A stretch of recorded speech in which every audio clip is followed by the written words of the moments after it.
G'day. Get rich slow. You still have time, relatively speaking.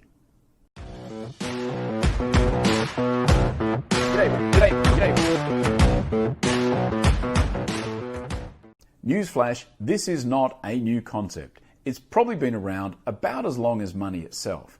But it seems that this is the sort of advice that only someone who's a little bit older, like me, can give to someone who's a little bit younger. Because it seems that any time I speak to someone who is, say, 30 years old or below, they always seem to be in a hurry to get rich quick. And so in that context, I guess this advice is mainly applicable to them, but not exclusively, because the key to the phrase is relatively speaking. Both of these concepts, wealth and speed, are extremely relative. So it's relative to you and your circumstance, your personal situation.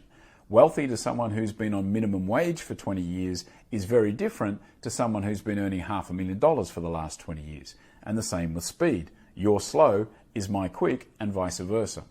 And so even if you're in your 40s or 50s even, the other part of the relative argument is that you can probably save a little bit more money now that you're in the later years of your income earning than maybe in your younger years when you're raising a family.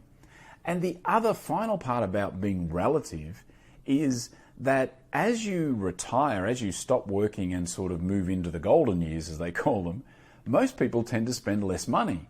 And so $20,000 may not have lasted you a long time when you're in your 30s and 40s raising a family, but in your 50s or in your 60s and 70s, that $20,000 might last you a whole year. So even, let's say you're 45 years old and you can save maybe an extra 10 grand a year. Not a lot of money, but let's assume you're going to work until you're 60. And so then you've got another 15 years worth of saving left. If you can save that 10 grand every year for the next 15 years, you hit 60 with an extra $150,000 in your pocket and go back to the lifestyle that you lead at that point, unless you're going to spend it all traveling around the world, which maybe we can do by then, you can probably live on maybe 20 or 30 grand a year. So you may well have 5 or 6 or 7 years worth of living expenses covered in that little saving. Now, to me, if I can put in my hand 5, 7, 8 years worth of living expenses, that's rich. So don't think about rich in someone else's context. Think about it in the context of what you want to achieve. And don't think about fast and slow in someone else's context. Think about it in your own, because chances are you still have time to get rich slow. And if you're under 30 or 20, for Christ's sake, you definitely have time to get rich slow. So start getting smart, get rich slow. You still have time, relatively speaking.